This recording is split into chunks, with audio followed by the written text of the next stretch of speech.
Wangeci Muriuki, who is the country manager of Invest in Africa. Thank you so much for joining us. Welcome. All right, now just to start off on a very general note, what is the Small, Medium and Enterprises Day all about, considering this is the second year that we'll be celebrating SMEs? Okay.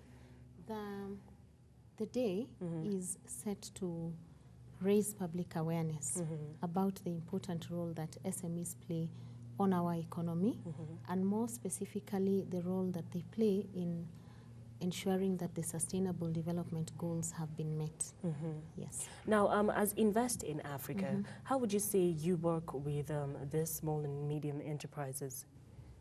Invest in Africa's main focus is actually developing the SMEs.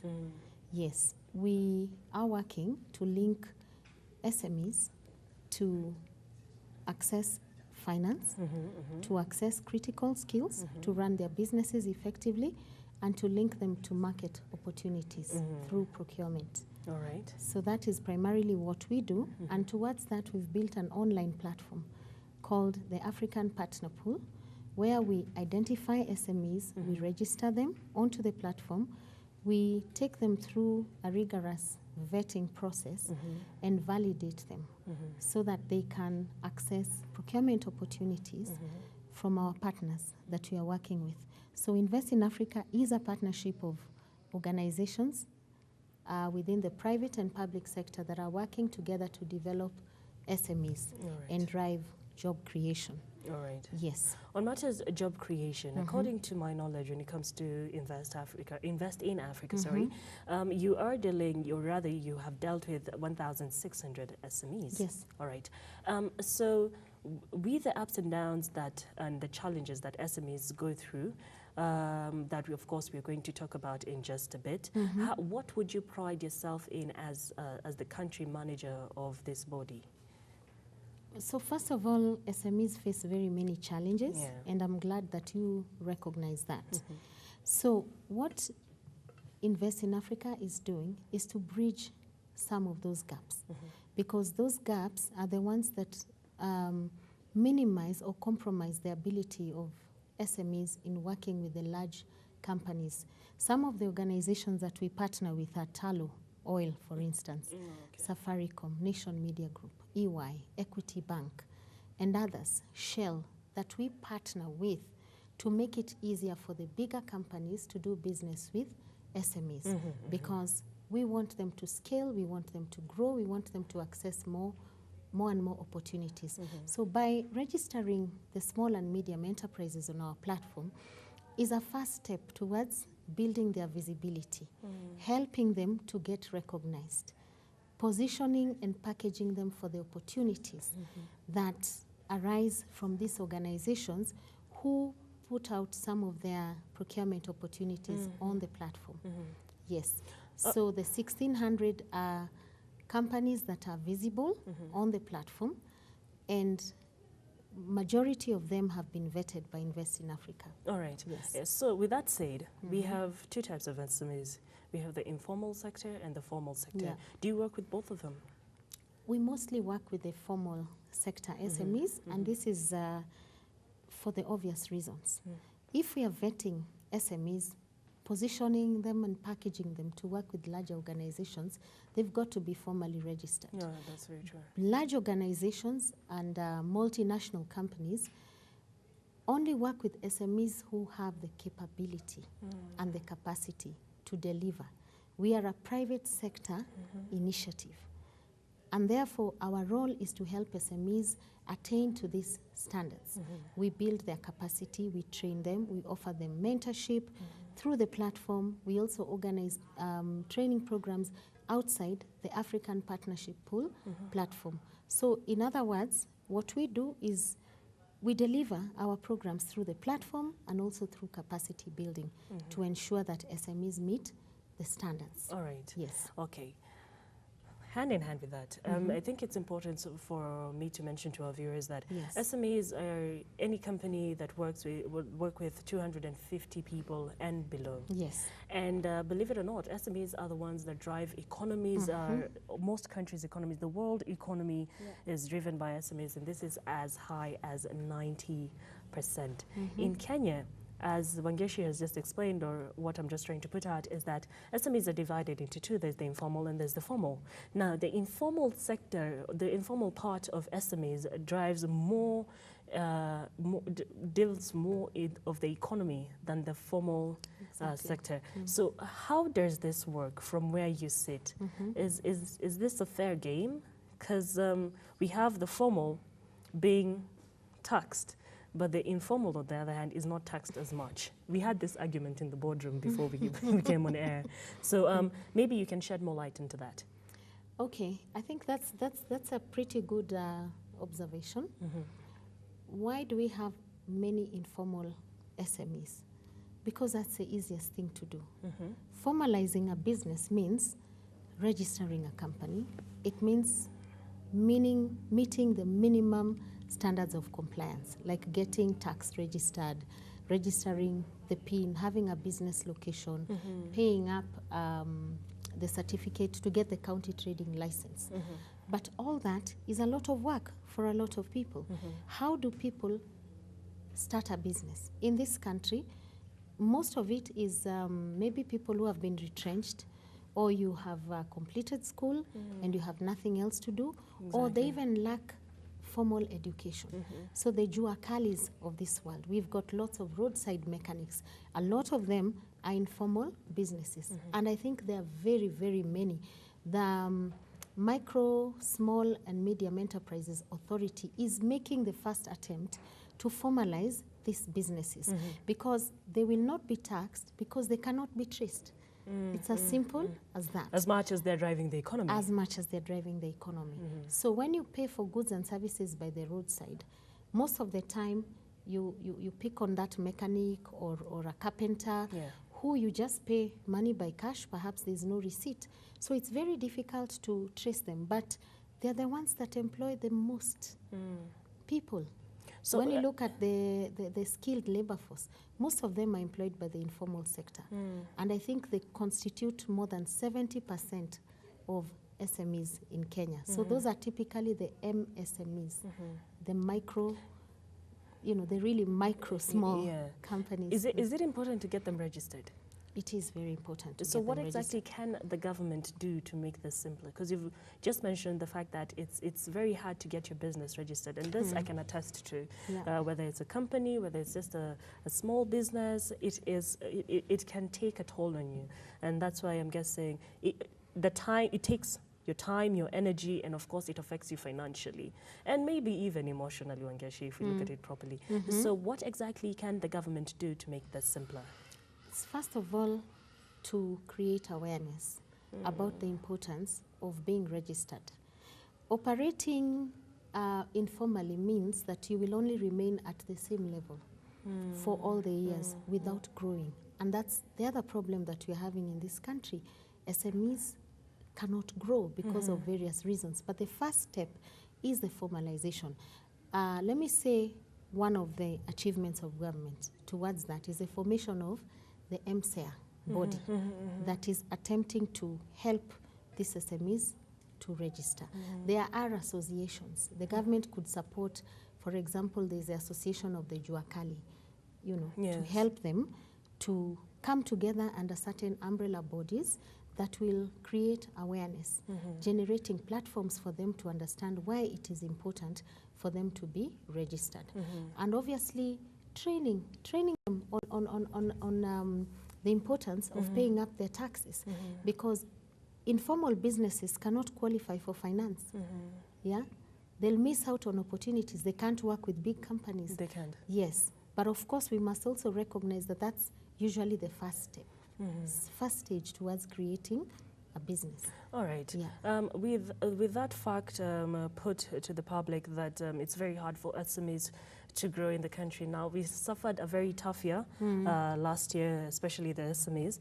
And not only did we suffer from the long electioneering period, Yes. we also had the government downing the interest rates for the banks. And they were coming, the government was doing it from a very good perspective. The perspective was decrease the rates, the lending rates. Yes. Have people try and better the economy by asking for more money from the banks. That way they can better their businesses. But what the banks did was now also up their lending rates because it becomes riskier for them to lend to SMEs. And now that makes it hard for SMEs or a common mwananchi to try and lend or rather get money from a bank to better their business or even start their business. Do you think the government made a wrong move, or was this the right move? Who's at fault here? Because at the end of the day, the common mwananchi is suffering, and the common mwananchi is the same person who will try and do business out there. So where is your stand when it comes to that particular situation of the interest capping rates? I think the interest capping rates is, the philosophy behind it was very, very clear. Okay? Introducing a cap means you're trying to create a fair playing ground. For everybody. For everybody, which was a good move. However, we must also understand banks. They lend using the depositors' funds. And therefore, all they're doing is to try and stay in business. It's very, very risky to lend to companies who have no track record. So banks do lend to SMEs. What reduced was offering loans without collateral.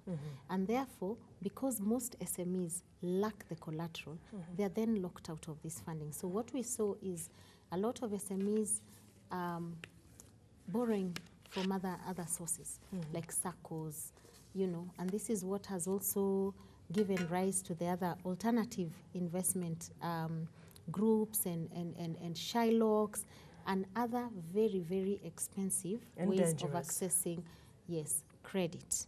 So most of them have been blacklisted. A lot of SMEs are appearing on the CRB. And obviously last year was a tough year for everybody in business. But while we're at it, access to finance remains one of the biggest challenges for SMEs. Regardless the fact that we had the capping rates. Exactly. Because banks require collateral. And a lot of SMEs also do not have a credit history. That's what banks need for them to assess who qualifies for finance. Most of these SMEs do not meet the minimum qualifications for accessing finance because banks require SMEs to have a track record in business. They need to have conducted business for a certain level. And this is all because of the risk element. It's not for any other reason. It's not personal. So, yes, it is not personal. So we've had a lot of forums to try and demystify the issue of access to finance. And one of the conclusions have been that there is supply of money. Banks are offering financing, but it's not useful to SMEs who don't meet the criteria. So towards that, I know that the government is setting up a credit guarantee scheme to support the very small companies, the typical MSMEs, to be able to access finance because someone has got to take the risk off the banks. Yes. But as we speak, there are also SMEs who have qualified, who have benefited from financing, but they've got to be of a certain scale. They've got to have the proof that they can repay, which is where the challenge lies. So a lot of capacity building and training is required to help SMEs also understand how banks work, what banks require, what are the next steps to take, where can they go for money. But there are certain banks, there are even banks that offer non-collateralized loans for fast LPOs. Yes, so it's just about information. That's the other challenge that SMEs have, access to information or even access to the right information. So that is why we exist as Invest in Africa, to try and offer as much information as possible out there to small businesses, because we recognize the role that they play in the economy, and organizations such as ours and many others are out there working to handhold the SMEs. And trying to support them. Exactly. So the hassle is not, okay, it's bad, but it's not that bad. All you have to do, all SMEs are lacking is just access to information. Most of it is access to information. All right. Yeah. And from where you sit, Wangeci, as the country manager of Invest in Africa, you've seen a lot of SMEs walk into your organization. People are looking for help. Where would you say the SMEs stand in Kenya?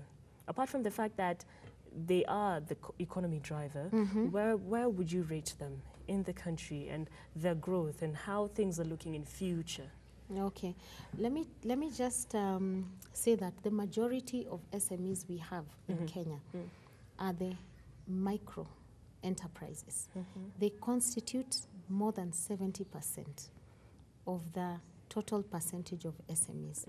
Then the other majority belong to the small category. That means they make a turnover of less than 200 million and below.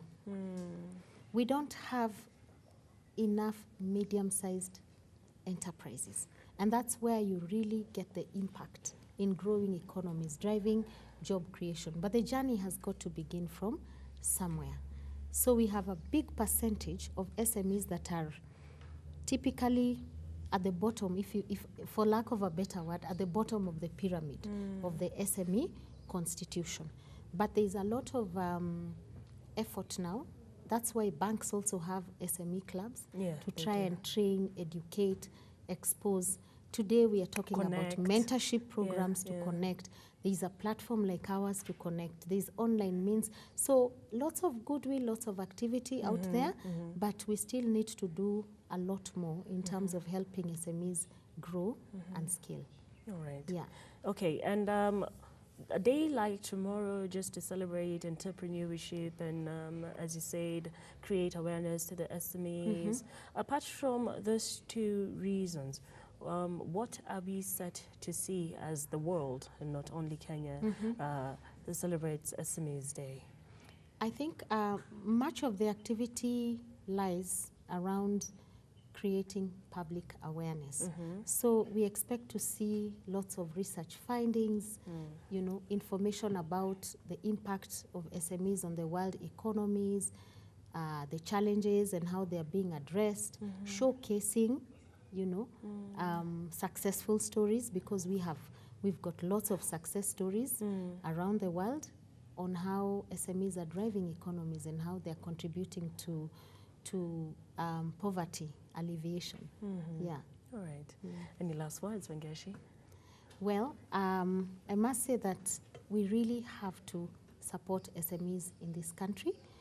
Invest in Africa is just one out of the organizations that are out there who really care about supporting SMEs and their growth. For those SMEs that are out there, in case there are, who are looking for opportunities, wondering how they can do business with larger organizations, we've got a platform called the African Partner Pool Platform, or the APP, which is very simple to access. All SMEs need to do is to log on to www.appkenya.com, register, set up an account, go through the journey of being validated.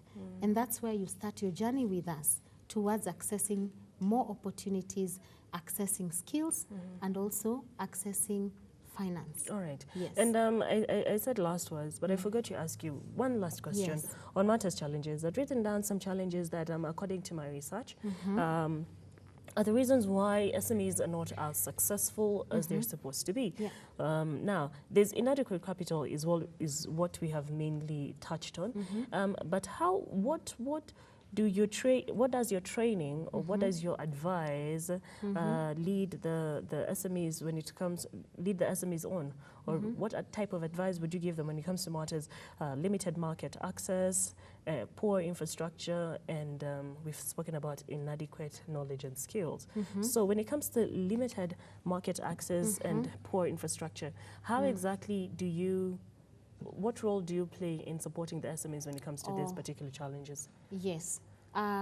Towards the challenge of access to markets, we've got the platform that I've talked about. By registering on the platform, SMEs can access opportunities from our private sector partners who put out some opportunities on the platform. We partner with Safaricom, for instance, to try and promote women in business. And when there are such opportunities, they'll be listed on our platform. So we are working to bridge the gap, to bring the opportunities closer through information and to help SMEs to respond to them.